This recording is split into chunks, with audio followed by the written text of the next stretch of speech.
And the best thing, the very best thing of all, is there's time now. There's all the time I need and all the time I want. Since I was young, I've been in a race against time. I don't know when I discovered my lifespan was finite. I can't pinpoint the exact second, minute, hour, day, year. I just know it came earlier for me than anyone else around me. The realization, the finality. Not the fear of dying, no, the fear of running out of time. Time is a precious resource. We can't make more of it. It can't be taken, given, bought, sold, only spent, only used or wasted. We don't know how much of it we have either. We can only guess, pray that ours doesn't run out tomorrow. And everything around us seeks to rob us of our time. Work, school, play, all of it. All of it is grains of sand slipping through an hourglass that we don't know the measure of. Is it not natural, then, to wish we had more? To push the life expectancy of a human being higher and higher is a medical dream, and it's one we've been making come true for decades. The world average life expectancy in 1900 was 32 years. In 2020, that had risen to 73. But why stop there? Dream bigger. What if you had unlimited time? It's natural to think about, isn't it? After all, there's little scarier in this world than dying, the final death, the curtain of your life being drawn across its stage. In its infinite imagination, mankind has imagined myriad afterlives, reincarnations, spiritual immortality, all to escape the simple fact that we will all, someday, cease. But we're not here to talk about spiritual immortality. No, we're here to talk about having enough time in the land of the living. Enter stage left, the time loop. Collected works of Dickens.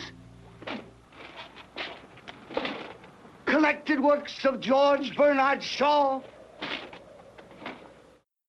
Outer Wilds is a game that is 22 minutes long. Precisely. That's all the time you have. At the end of those 22 minutes, no matter what, if you have not completed the exact sequence of events necessary to reach the ending, you will die. 22 minutes. And yet, Outer Wilds is a game in which you have all the time in the world. Let's rewind, turn back time a minute.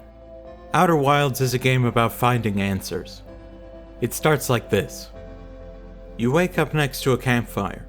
In the skies above you, something is shot out of an exploding satellite. You are not human.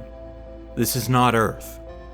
After a short preamble where you learn the basics, you are granted the launch codes to your very own one-man spaceship and told, go and explore. So you do.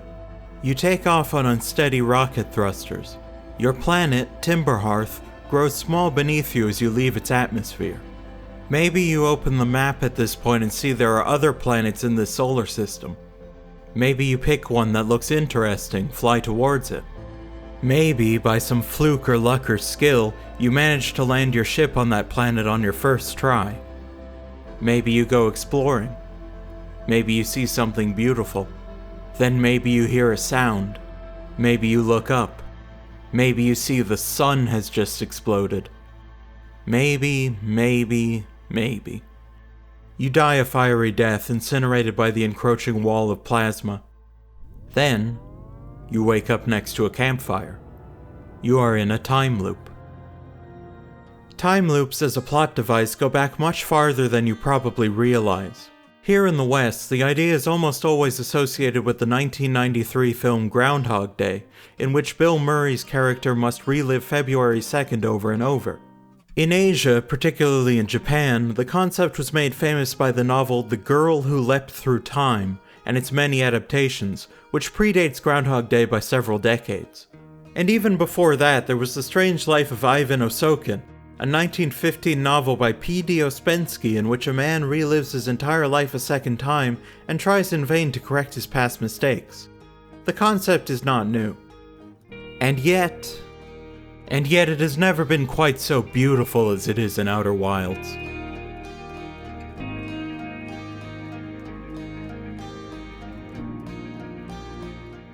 Oh, the sights to be seen in this solar system. Your little ship can take you anywhere, and it's all incredible. The shifting sands of the binary hourglass twins, the whirling waterspouts of Giant's Deep, the black hole at the core of Brittle Hollow, which slowly falls to pieces over the course of the loop. But the thing that always gets to me, the thing that makes Outer Wilds work, I think, is that throughout all of these astonishing scenes and all the mysteries you'll plumb, you are alone. Your spaceship fits one.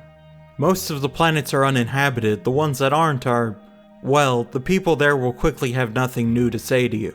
The alien species that started all of this are long gone. It's just you.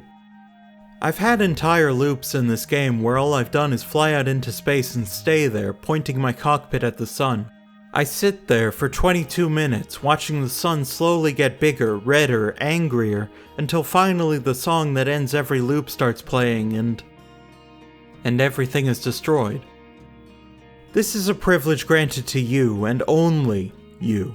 You are the only one who will ever get this view. You are the only one who will remember it. You have all the time in the world, and yet no one to share it with. Outer Wilds is a beautiful game. Unimaginably so. It is also incredibly lonely. Oh, if it just weren't for the loneliness, if it just weren't for the sameness, if there were just something to do. Pathologic 3 is a game that is 12 days long. Precisely. You just have to keep the town alive for 12 days. Shouldn't be too hard, right? Rewinding again. In Pathologic 3, Daniil Dankovsky, a doctor, is a man on a mission. Several, in fact. But that's okay, he has all the time in the world. Daniil came to this town from the capital on the trail of a man named Simon Kane, a supposed immortal. However, on the second day of the 12, a mysterious plague breaks out. His attempts to escape the town fail, his attempts to learn more about Simon fail, and in his haste to achieve both of those things, he fails to save the town from the plague. In the end, he shoots himself. But he doesn't die.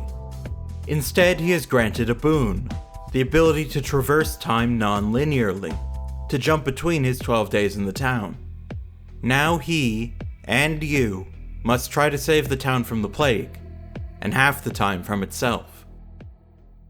This summary is inadequate to explain the entire breadth of the game, but it'll have to do.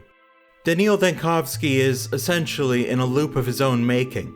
His own curiosity is what drives him to keep repeating the same days over and over, attempting and re-attempting to put the pieces together, make events occur in the right sequence. Dankovsky's goal, his true goal, the one he spent his life seeking, is the permanent elimination of death. A world where no one's time runs out. Is it any wonder, then, that his adventures revolve around time itself?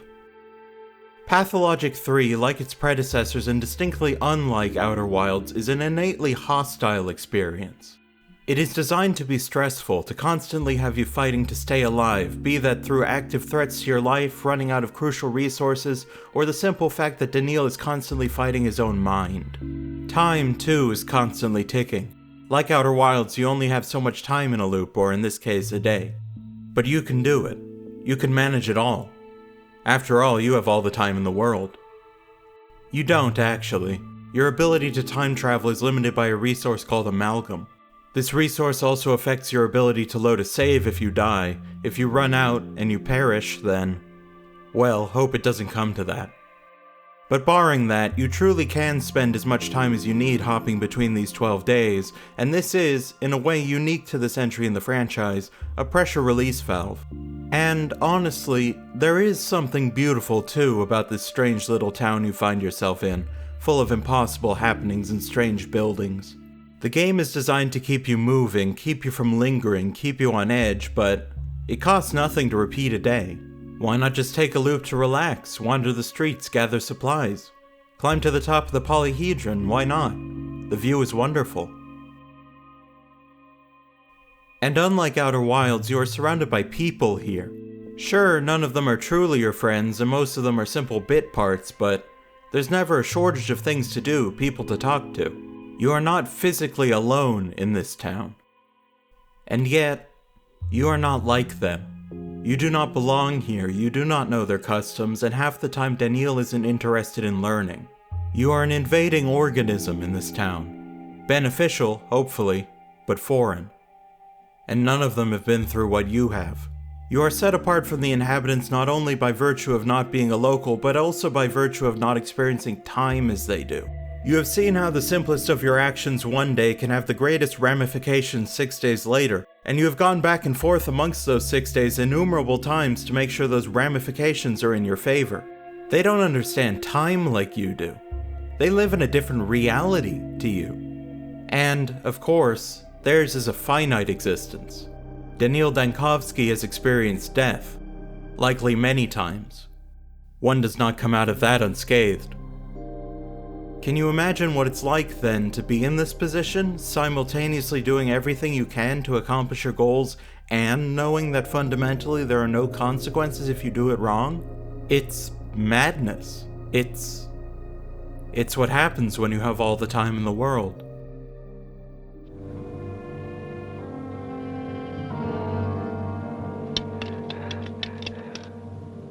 That's not fair.